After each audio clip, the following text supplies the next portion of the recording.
This is Where We Live from Connecticut Public Radio. I'm Lucy Nalpathanchel. Joseph Giulietti started working on the railroad more than 4 decades ago. In 2017, he retired as president of Metro North, one of the busiest commuter rail services in the Northeast. Now he's Connecticut's new transportation commissioner. Today, Where We Live, Commissioner Giulietti joins us to talk about his priorities to help improve Connecticut's aging roads, bridges, and highways. Now, tolls have been getting all of the attention. If Governor Lamont gets his wish and lawmakers approve tolls for multiple Connecticut highways, how will the DOT use that revenue to fix the state's aging infrastructure? And will Connecticut residents notice better commutes, whether they choose to drive, take a bus or train, or bike on local roads? What's your question for DOT Commissioner Joseph Giulietti? You can join our conversation, 860-275-7266. We're also live on Facebook Live today. You can add your question below the video stream, and you can tweet us at Where We Live. I want to welcome Commissioner Joseph Giulietti to our studio. The first time here. Welcome. Well, thank you, Lucy. I'm happy to be here. So I mentioned you've been working in the rail industry for more than 40 years. You started working a summer job as a college student back at Southern. That is correct. I actually, at that time, the union presidents had something to do with you being hired, and we had a vice president of the UTU. George Cahill was in the neighborhood, and for all the kids in the neighborhood, we were offered an opportunity to go over and work on the railroad, and that was in the summer of 71. Matter of fact, you always remember your start date. 6/9/71 was when I started as an assistant conductor, and been a locomotive engineer. I've been in almost every craft and in every department in the rail system over the last 40 years. Most recently, you were president of Metro North. I believe you retired in 2017, and you came to that rail service at a important time because of a string of accidents. I believe around 2014 you were asked to come up. So when you think about what you have done through Metro North and what lessons you're taking into public service with this new job, Commissioner? Well, I would say that there's some similarities. Metro North was in a lot of trouble. There was when I walked in the door, they were undergoing for the first time in history 5 National Transportation Safety Board reviews. They had what was called the first Federal Railroad Administration deep dive, where we had over 72 FRA personnel on our property because there was a perception that the rail system was not safe. It had to be brought back into a system of safety. So it was a challenge that you had to come into, and we also had to look at how were we going to best utilize the funds that were available and making sure that we took care of the safety first. And it's the same type of issue that we're looking at when we walk to the state of Connecticut.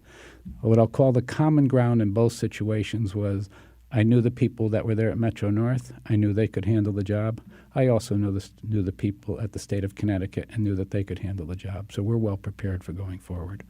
So you left in 2017. For many Connecticut residents who may be listening now who take the Metro North train, a safe train to take each and every day? It's a very safe train to take. Okay, now that doesn't mean that we don't have the challenges to try and the governor's already challenged us to try and operate faster into New York. There's a lot of demand for can we increase the speeds, because at the same time we were dealing with all the safety issues, even the FRA came in and imposed further speed restrictions on. So there's people that feel that the railroad runs slower than it did in the past, which is true. But it's going to take some more investment and the right type of investment to move those speeds so that we can get better speeds going down into New York and speeds coming into New Haven while protecting that safety aspect. Safety always comes first in both the rail system and the highway system. You mentioned FRA a few times, so Federal Railroad Administration. Correct. So when we think about your experience, again, in the rail industry, we know Governor Lamont, one of his messages in the inaugural address was this 30-30-30 plan. Explain what that means. What 30-30-30 is, and it actually came to me when I was the president of Metro North. The former commissioner came to come see me about the governor talking about a 30-30-30 plan. And that 30-30-30 said that they would like to operate trains from Hartford to New Haven in 30 minutes, New Haven to Stamford in 30 minutes, and Stamford to New York in 30 minutes. And to put that in perspective, right now to go from New Haven to New York, it's just about 2 hours. Some of the trains are 2 hours and 1 minute, some are an hour and 57 minutes. Used to be an hour and 47 minutes. So it's an aggressive and a bold vision. And his exact words to me was, we need to be bold. We need to be thinking big. We need to be, forward-looking. And the other part, to put it also in perspective, there was a time that trains ran from New York to New Haven in a little over an hour. So it's not inconceivable, but there's a lot that has to be done for that to happen. I'm sure you know from your time at Metro North and working as a consultant, rail and commuter advocate Jim Cameron, who founded the Commuter Action Group. He actually wrote that when you were working as a consultant, that you were working with a consultant firm that actually came up with the 30-30-30 plan. No, that's not true, okay? There's a little bit of a misconception there. What happened was there was a firm, and I was working as an independent consultant. Hadn't quite decided that I was ready for full retirement, so I was working just part-time. They would call me in, and it was to go and review a 30-30-30 plan and take a look at the reality of that plan. And beyond that, and I'm somewhat bound here because they have a contract that I have to honor their commitment that I don't come forward with what was discussed, but it was to go and evaluate the practical aspects of 30-30-30 and what could actually be done out there and what could be done at different levels of funding. What is practical? To turn around and tell you that if you were to say to me, will we be able to take 5 minutes off? Will we be able to take 10 minutes off? Will we be able to take 15 minutes off? All of those are practical answers. But the part that the reason I am even hesitant in coming back on it is all of those require further investment. There's been a lot that has been prolonged, held off. I use the example that I was superintendent here in the early 80s, and I started with Penn Central on the New Haven line going into New York. In the 80s, we had begun a constant tension catenary system. For those of you that ride the trains, you know what I'm talking about. The catenary system at that time, anytime there was a big heat wave, anytime there was a cold snap, either the wire snapped or the wire expanded and the pantographs got caught in the wire, and we'd have trains delayed everywhere. So we had come up with a concept to go and put tension on the wire at all times. So it required weights being strung from the wire system to keep the wire in profile. Metro North completed that before I went down to run the South Florida system, and I went down there in 98. So Metro North had completed it around 95 or 96. I came back in 2013, the end of 2013, 2014. I'm here as commissioner right now. That project is still going on the Connecticut side. And part of the reason for that was the funding, their ability to take on a major capital program, and they're forestalling that program over many years, which means that you actually spend a lot more time getting a job done. It meant that we had lost the ability to use all 4 tracks in many of the blocks for periods of time that go on to today. And right now, they won't complete that job until the end of the summer. We can't keep doing business this way. The market and the demand is just too intense. When we hear Governor Lamont talk about the 30-30-30 plan, maybe it's more aspirational at this time, given what you're saying about the type of investment that's needed, but it's also linked to this idea of trying to create more economic development and growth in the state, especially in that Fairfield County area. Can you talk about that, Commissioner? Sure, because from the standpoint, one, I'll call it a humorous story for now. I come back in 2014. And the first thing that happens is 2 of the mayors along the corridor turn around and threaten me with suing me that if I don't put more trains on, their city's economic development is directly tied to the rail system. And we need more trains and we need faster trains and for economic development. And you have to appreciate that I went down to Florida where we were trying to layer a commuter rail system into an area that never had commuter rail before, and there was resistance to rail coming in. And I'm trying to convince cities how badly Resistance in Florida, really? We'll leave that one alone for now. I've got a very good team down there as well that's worked very hard. We created a regional authority, and it's growing. It was the fastest growing for a while there. But coming back to New York, it's so refreshing when you realize that the area that was once considered down by the tracks, the area that you were only going to see businesses and basically warehouses and that type of business grow, now became the prime area for residential and for what we'll call transit-oriented type development going on.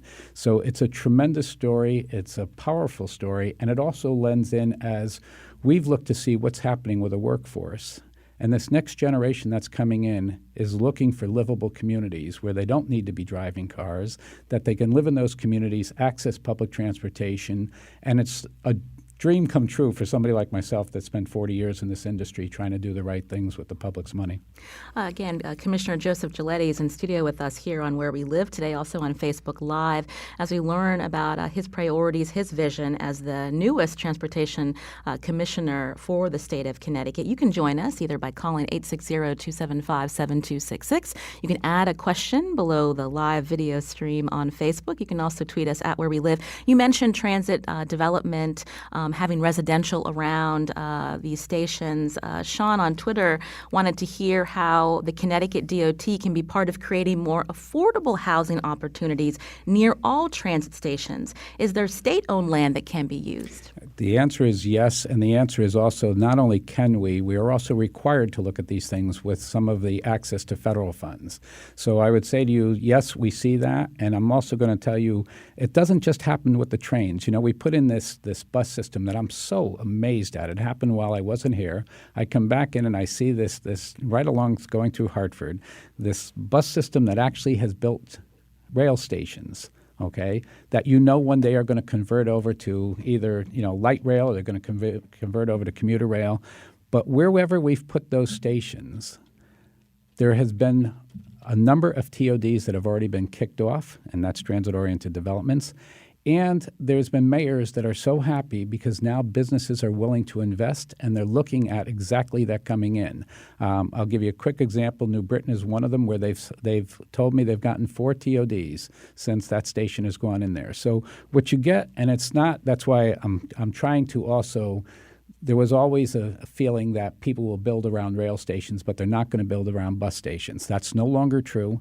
All right, it all comes into whether or not you believe there's a permanence there and whether or not you believe that it's going to be invested in. The state is investing. It sees the advantage of doing this. So you'll see it both around rail stations and bus stations when it is proven that the investment is going to be backed up.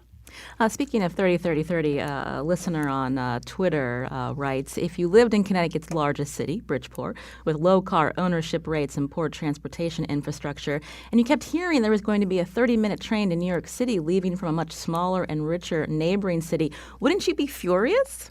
Actually, if you're in Bridgeport and you know that you're going to be able to jump on those trains that are coming from New Haven that are going to get you down to Stamford in much less time, let alone going to New York. So, yes, I'm hearing what they're saying, but the truth of the matter is that the level raises for everyone when that system goes in. It's not a system that's designed, when you say the 30-30-30, I know everybody looks at what happens to just those trains that are going to go and they use those main draw cities of New Haven and Stamford.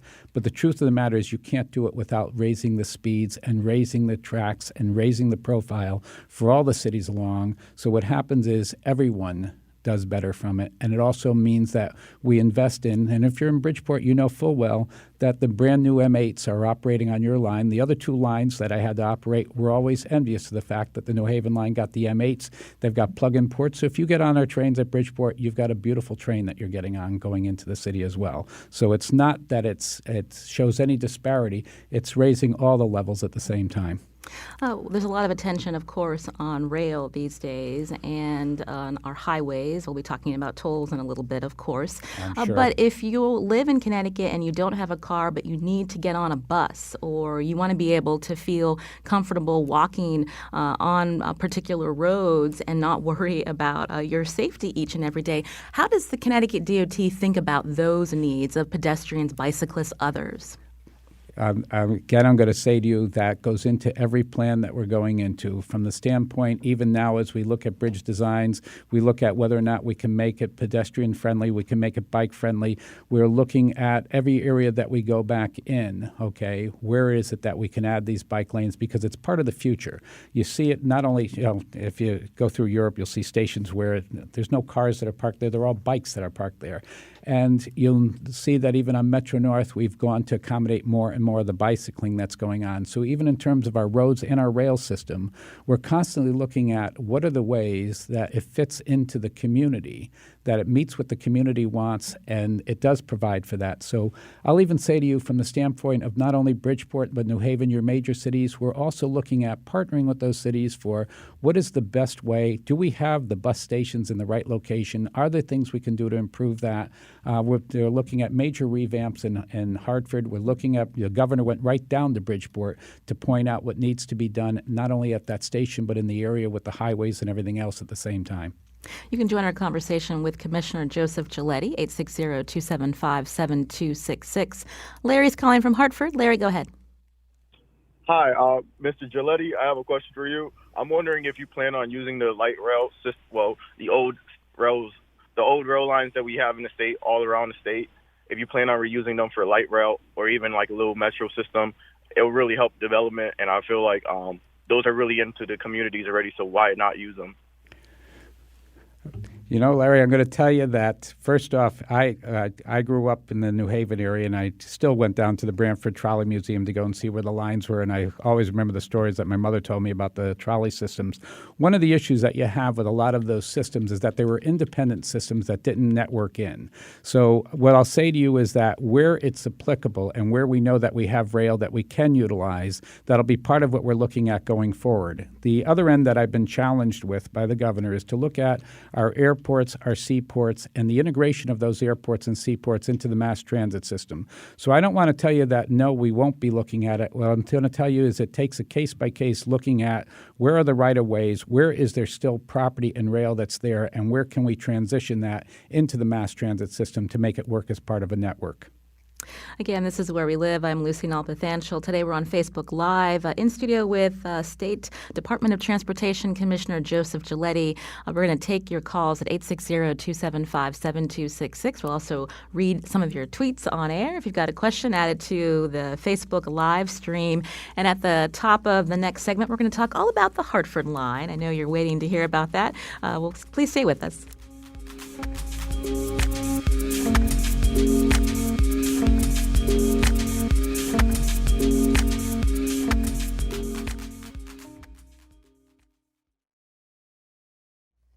This is Where We Live from Connecticut Public Radio. I'm Lucy Nalpathanchel. Today we have the Department of Transportation Commissioner Joseph Giulietti with us in studio to talk about his priorities for the state. We want to hear more about how the state plans on fixing our aging infrastructure. And something that's really important for many of our listeners is the rail line, especially with the Hartford CT Rail Hartford Line that launched last summer. We're getting a lot of questions about that. So has this proven more popular than the state was anticipating? Yes, it has. And that's a very good thing, because for somebody like myself, when you turn around and you say that, you know, if you build it, they'll come, that becomes one of those lines that they use against you instead of believing that it's going to happen. But it has happened on the Hartford Line. It has happened down in Florida. From 1970, when I was in the rail industry, and in the late 70s, they told us to get out of the rail industry. There was no future there. The future was going to be in the airline industry. And you saw the decline of commuter rail around the nation, to now where we've got over 26 new rail lines throughout the country as more and more urbanized areas are recognizing the value and the need for a commuter rail system and a transportation network. It's not just commuter rail, it's a transportation network and how you tie it in. This rail line from New Haven to Springfield, a long time coming. I believe it took more than a decade. Obviously, you weren't in your position when this was all being planned, but given your very experienced background in rail, could the state have rolled this out differently? What would you have changed, Commissioner? You know, first off, let's have one of those candid conversations about what happened on that line, because there used to be trains that operated on that line, and I used to operate those trains on that line, both on the freight side and on the passenger side. And what happened was 91 went in because we went through this tremendous surge of everything was going to be highways, the love of the car and everybody using the highways. So the next thing you know, the rail did what a rail system would do. It was a freight rail system. They got rid of the second track, because why would you maintain a second track if you don't need it? And here we are years later, suddenly realizing, you know what, this is a tremendous asset. We need to double track it. We need to be able to operate passenger trains over it. and the decision is then made that we'll make an investment in that. And I applaud the people that had the vision to go and do that. I'm getting to enjoy right now the other end of it is once you get it in, then all the little issues that come in about whether or not we had enough seats on the train, whether or not those trains are responding in a way. And I'll also tell you, I've got the joy of a governor turning around saying, hey, we've got NCAA playoffs coming in. Can we operate more trains? Can we handle more people and provide that type of service? And we did it, and we did it successfully. So kudos to all the people that are out there, both on the rail and bus side, that have made that happen within the DOT, and to our contract providers that have done that. But we've been hearing, I know WNPR Connecticut Public Radio has reported on this as well as others about people who want to take the Hartford Line, and because Amtrak owns that track, they also operate trains. People have been asked to get off the train. There aren't enough trains midday. So how are you going to make these improvements, Commissioner? Well, one of the things, and again, it comes down, you're leading right in, and it's going to lead right into some of the other questions that we have, because we needed the funding to be able to get additional cars. Because you'll have also heard there's a lot of people on Shoreline East feel that the cars were taken from Shoreline East to be able to make the Hartford Line start up. We've now been able to fill out both of them, but we need new cars. The cars that are there are old. They were used to go and get a system started. Massachusetts, right? That's correct. They came from Massachusetts. Lemon cars? Rusty, old. You know what? I'm going to tell you, come on out and ride with me on it, and then we'll have that discussion. Because the truth of the matter is, one of the problems we have is that the manufacturer for them no longer is in business, and you can't buy the parts anymore. So there comes a point where you either recondition or you have to buy new. These truly have to be replaced. So the other end of it is that, in terms of the Amtrak story, we had to sit down and renegotiate with Amtrak. They were more than willing to go and do this. They've given a commitment that they will not fill out those trains because they're also increasing their volume of ridership, which is a very positive sign. But they've now left open more seating that will not be purchased into so that there'll be more capacity on that line. With our own separate contracted operation, you'll see that we are picking up the services there. We have a demand for more cars.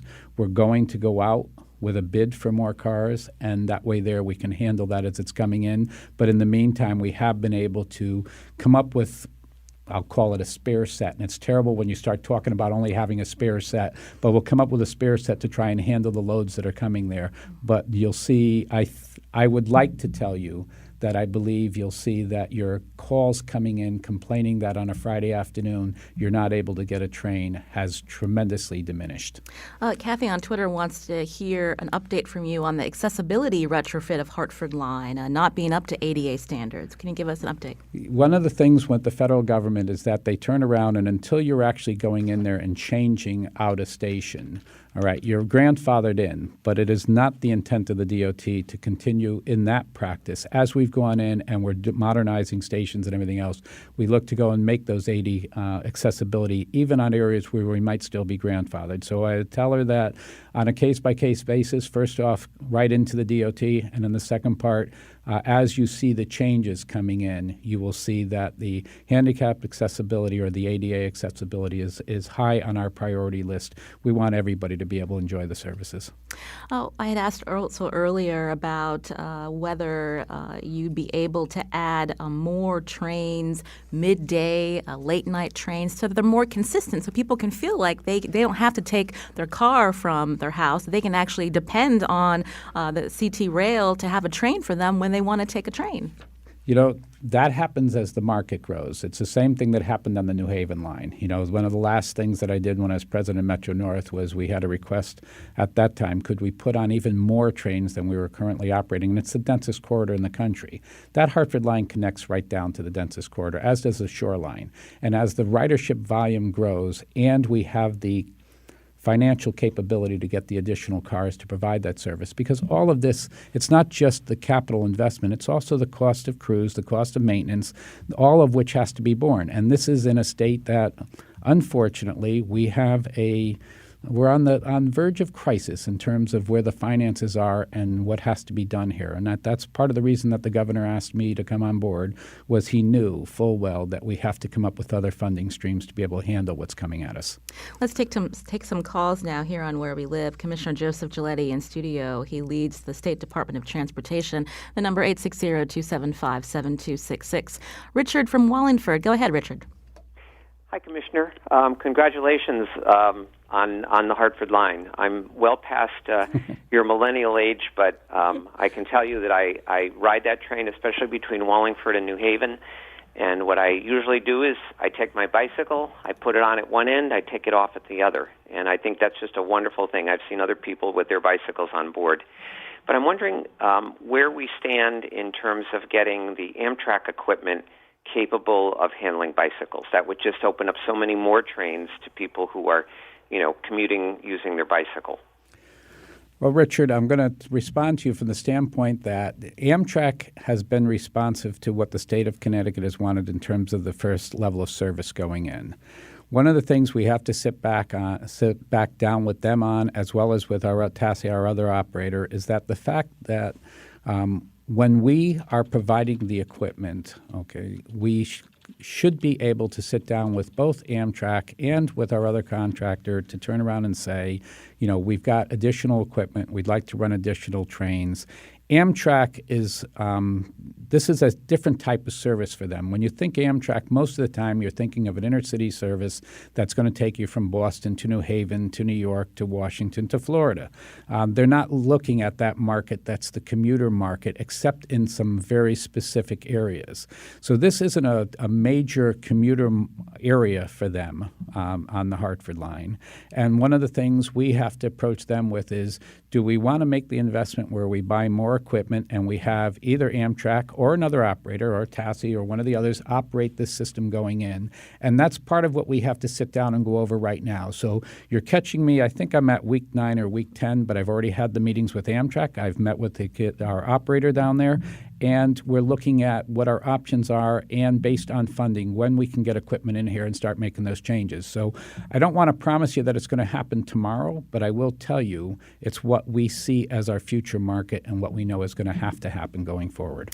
Speaking of Amtrak and working on Connecticut's relationship with Amtrak because it owns these tracks, what's happened with Shoreline East? I mean, ridership has really plummeted. People have been riding the bus because of Amtrak making improvements. How are you going to alleviate, remedy that? Well, one of the things, and again, you're exactly right, and I'm glad that you pointed out because it shows that you have an understanding beyond the fact that the ridership plummeted. The ridership plummeted for a couple of reasons. Amtrak had to go in and do what they call undercutting. For those of you that are riding, you know that one of the things that happens with your track over a period of time is the stone grinds down and it turns into dust, and they keep dropping stone and raising the track levels. Well, eventually you've got to go in there and lower those track levels, and that's what undercutting it is, a major undertaking, and it's a tremendous feat of modern engineering to see that happen. But it's also very, very invasive in terms of the impact that it has on the consumers or on our customers. And thankfully, you don't have to do it very often, but when you do have to do that, it causes major disruption. So they had a major segment that they had to get done. It tremendously impacted particularly the Shoreline East because that runs much more regularly than the regular Amtrak service does. They've given us a commitment that they have much less to do this summer, so it'll be a much shorter season that they're dealing with it. And then maybe we won't see it again for another 10 years. And who knows what the next 10 years will bring in terms of innovation, but there was very valid reasons for it happening. And unfortunately, it's not the type of work you say that can't they just do it at night and be done in the morning. You're actually lifting up those rails. You're actually pulling all the stone out from underneath. You're putting it into hopper cars to go and take it out of there. It's an extremely labor-intensive job that has to get done. And it's unfortunate that I walk in right at the end of this, but I feel the same way about that I feel about walking back into Metro-North in January and with the DOT in January. Both times in the first week of my coming back here, I hit major snowstorms, and it gives you that type of challenge to go forward with. So that's my answer to you on it, is that they truly know, they understand the impacts, and we're working to mitigate that and minimize it in the next season. Join our conversation with DOT Commissioner Joseph Giulietti, 860-275-7266, here on Where We Live, also on Facebook Live. Arthur from New Haven, go ahead. Arthur, go ahead with your question. Yes, hi. Yes, Arthur, we have a short amount of time. Go ahead with your question. Yes, hi. I'd like to ask the Commissioner, New Haven really lacks what I would call real express train service. That would be trains that just before Grand Central stop only at Bridgeport, Stamford, and 125th Street, but starting in New Haven. The trains wouldn't have to go any faster than they go now. It wouldn't cost billions of dollars. They would just make fewer stops. And it could be done next month, not 5 or 10 years from now. I think you would take maybe 20 minutes off the total time on the train, and the trains would actually create demand and be economic development for the cities where the trains did stop. Why can't we do that now?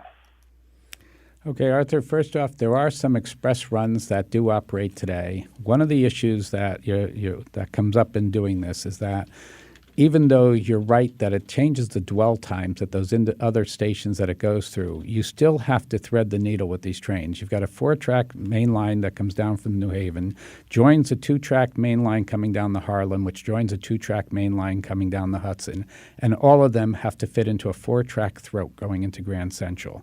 So it's not just a situation of what the time frames are, it's also on the integration of those trains and how much capacity we have at Grand Central Terminal. So it's led us to a number of decisions that we have to look at, including whether or not in the future we have to look at double-decker cars to be able to carry, because we're not going to grow trains much bigger than 10-car sets. So how do we carry the volume of people that keep coming? And the beauty of the New Haven line is not only is it in the densest corridor, but it has a tremendous ridership that's going in, that people are using those trains on a daily basis. You're always going to have the battle as to which cities have the one-seat ride going in, okay?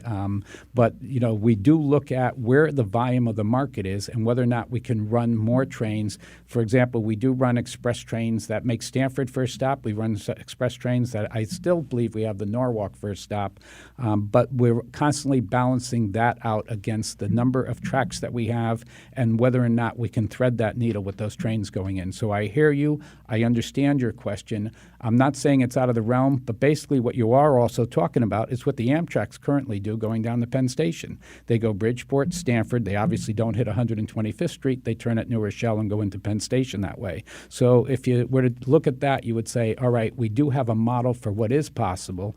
It doesn't change by the volume that you're saying of 20 minutes. It will make a difference, but you got to balance that difference off against what you're offering for services out there. Sierra on Facebook says her husband has been taking Hartford Line and the Amtrak is always late. She writes, please work on the CT Rail and the Metro North schedules lining up better. How much control do you have over that? Actually, on the Metro North with our trains, we have a lot of control over that, and we're constantly measuring that out. And again, it comes down to, and I appreciate this, if there's one complaint that you'll always get, it's over trains that run late. If you were to take a look at what I came into in 2013 in terms of reliability, and that's why I focused on reliability, people have to know that when they go there that the train is going to come when it says it's going to come. And you are exactly right. What we always are looking at is whether or not we are making the right connections, particularly for both the Shoreline East and the Hartford coming off. And if you'll notice, one of the things they did on the Shoreline is that they actually ran some of the trains through up to Stamford.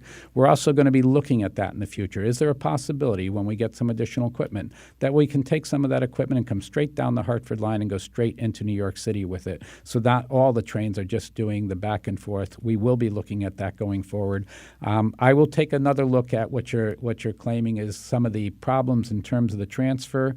We have to, when you say do we have control over it, we sit down on a monthly basis with Metro North, and what we've gotten into is not only looking at the performance of the trains, but looking at the performance of each individual train to see where are the blocks in it, and can we make minor adjustments to that schedule so that it becomes more efficient and more reliable. Stephen on Facebook Live writes, there's lots of talk about commuting to New York. What about to Providence or Boston? Trains to Boston from the Shoreline are few and expensive. That is true, because right now that service is an Amtrak service. Okay, those lines are owned by Amtrak. There has been talk in the past as to whether or not we can extend the shoreline east. It'll take relationships with the other states to go and talk about that. And I would say stay tuned for that. That's a discussion that when we get beyond the current level of what we have to be looking at, we will be looking at whether or not there's enough of a demand to go and make that work. You can join our conversation again on Where We Live with Commissioner Giulietti, 860-275-7266. Jessica from Windsor. Jessica, go ahead. Jessica, are you there? Yep. Good morning, Commissioner. I just want to know in the future, do you have it? Uh-oh. Looks like Jessica's line. Jessica, your line is breaking up. Try it again. Oh, can you hear me now? Yes, go ahead. Yes, I just want to know in the future, Commissioner, do you all have any plans on including Tweed Airport in New Haven in your plans for your redevelopment for our DOT system, especially if the bill passes to extend the runways for the airport? Jessica, I sat on the Transportation Commission at the invitation of the governor, and this is long before I even had a thought of becoming a commissioner. And we sat down with both the airports and the seaports, and we talked about the things that have to happen in Connecticut going forward to truly be the next, I'll call it the next vision going forward in terms of what do you need to make a state great. And the governor said we need a tremendous transportation system. So what we talked about was you have to first sit down and say, what are we going to do with Bradley? All right. How big do we want to make it? I've heard both sides of the argument. I've heard people say they like having a sleepy airport that's easy to get in and out of. I personally would like to know that rail is going to go right in there, and we're going to offer a one-stop ride when you get off the airplanes the same way we've done it down in Miami. You have the trains in front of you, you have the buses in front of you, and have transportation options in front of you. And in order to do that, you have to also rationalize what are we going to do at Sikorsky, what are we going to do at Tweed. Tweed has been a battle since I was in the 70s. I grew up in the 50s in New Haven, okay? And those battles go all the way back to then in terms of whether or not Tweed was going to grow. So you have it right. When we've finally dealt with the issue of can we go and extend the runways, what do we need to do to go and extend those runways, the next part of it has to be the integration of that into the mass transit system. Of course we can add rail out connections or a rapid transit bus connection into all those airports and turn those rapid bus connections into rail connections going forward as we see the volume coming in. And it will work seamlessly, and it'll make it a very attractive option for people. And I sit also on the board for the airports, and I've already heard that we've already have interest from the airlines that are out there to develop Tweed further to be able to put more services into Tweed. So you're right in line with where the thinking is. It now comes down to whether or not we have the willpower and the finances to do it.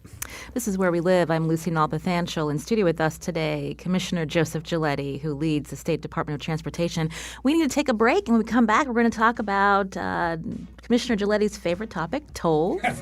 And we'll take your calls too, 860-275-7266. Find us on Facebook Live or tweet us at Where We Live.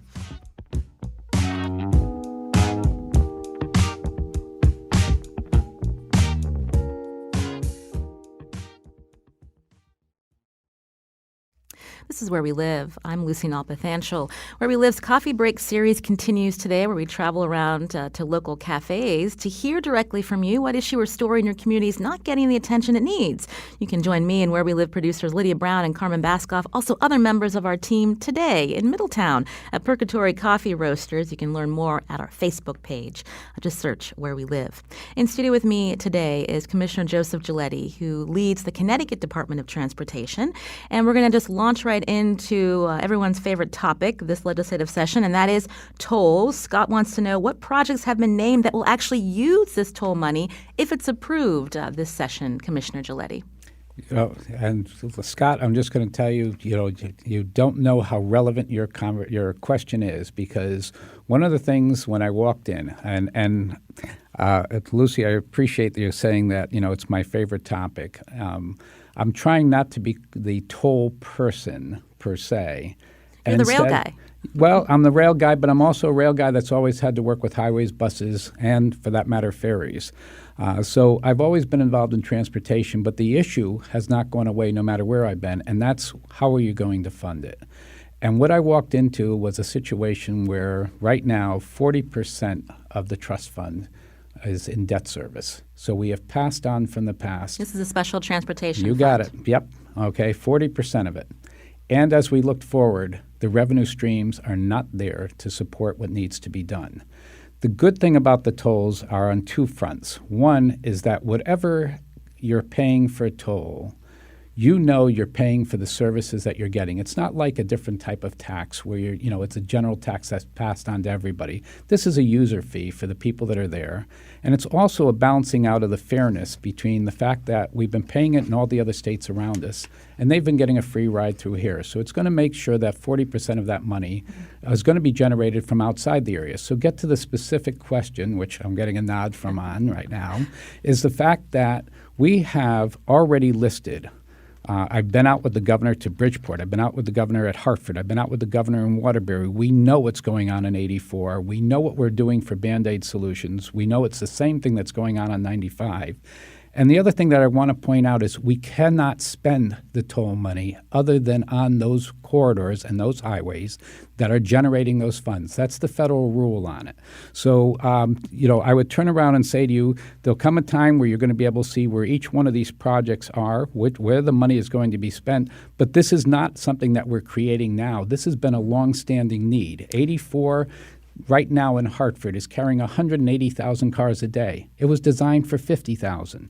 What we're doing to keep those highways going, is truthfully, I want to emphasize they are safe, but it's a tremendous amount of money where you're spending money in a money pit as opposed to doing the right things. But Go this ahead. idea of tolls, if it's passed, that Yep. revenue wouldn't come in until 2023. And so where's the money coming from to put up all of these gantries?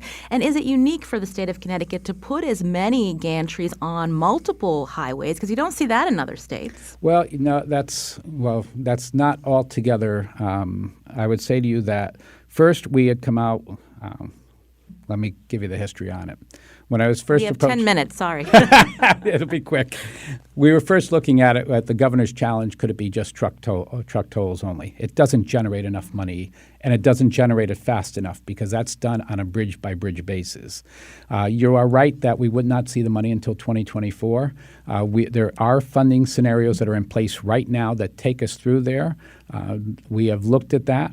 We are also being challenged at the same time by this governor to go on what they call a bond diet, because one of the problems when you already are looking at 40% in terms of what your budget is right now in debt repayment, the governor is trying to take us out of that we're constantly passing on this obligation to the future. Now, what I will say to you is that when you've got a revenue stream, and we know what this revenue stream is going to be, and we did change it from all the highways throughout the system to focusing on those major highways. So we've got the number of gantries down, and the quick answer on the gantries is that unlike Massachusetts that everybody wants to talk to, where there's 40 miles between the exits, you can't capture the cars with the number of gantries that they have on the Mass Turnpike. For Connecticut, when you're even talking between on 95 alone, you've got 42 entrance and exit ramps. So we're talking about putting them up in staggered enough locations that you can get the general capturing and avoid the, what I'll call the skipping out of the tolls. And that's where we're looking at putting them every 6 to 7 miles and doing it that way.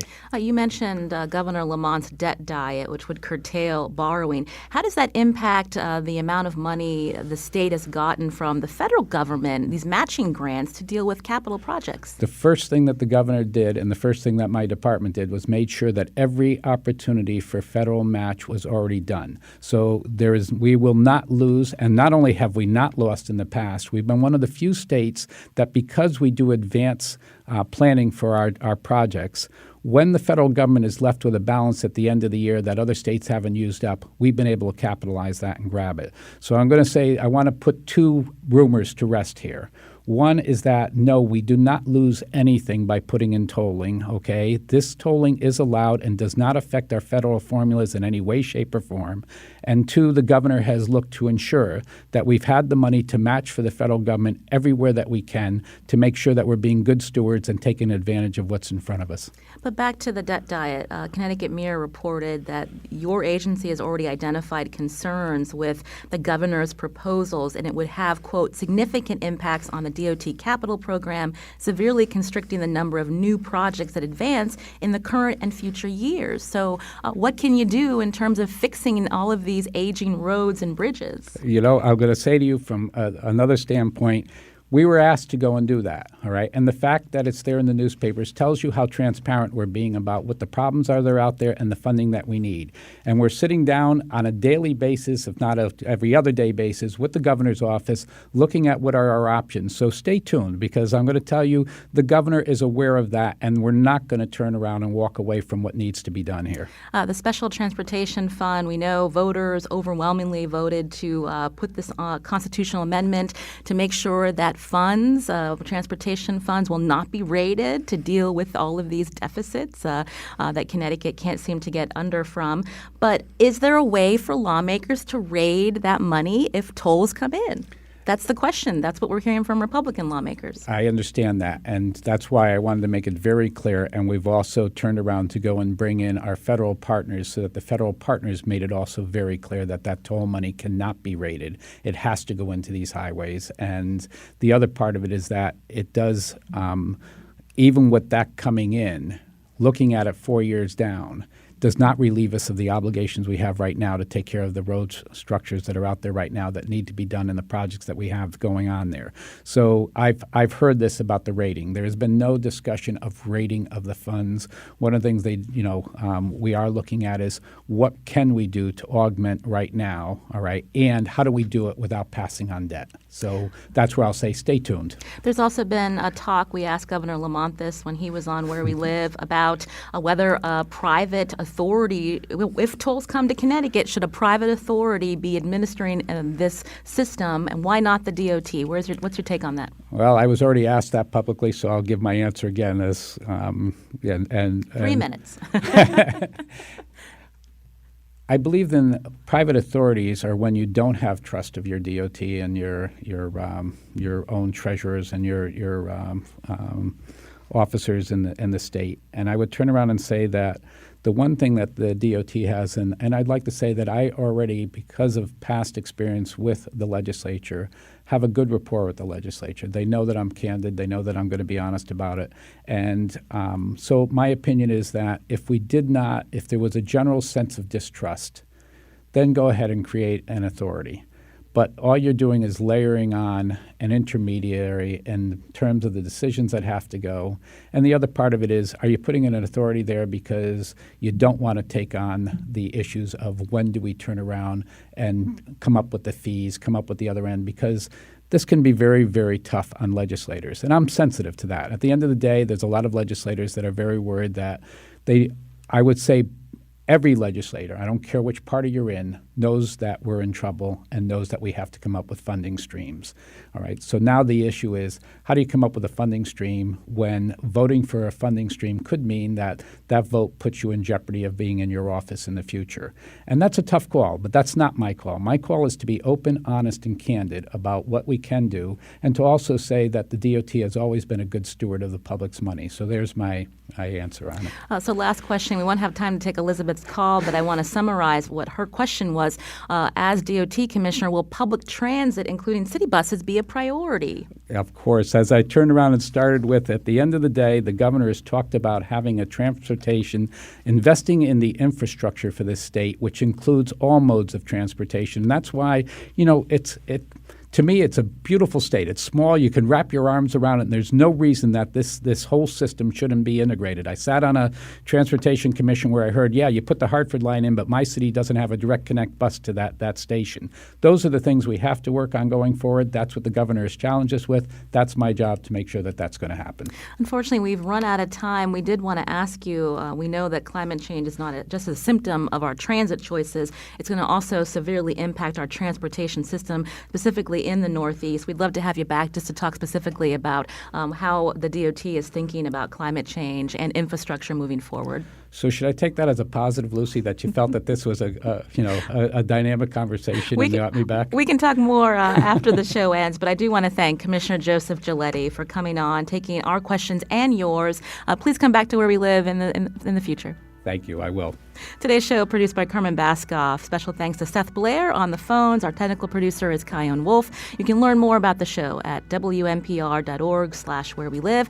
I'm Lucy Nalpathanchel. Thanks for watching us on Facebook Live, and stay tuned for On Point. And we'll be coming back on Thursday with another show. We'll have more details later on our radio station, WNPR, Connecticut Public Radio. Thanks again.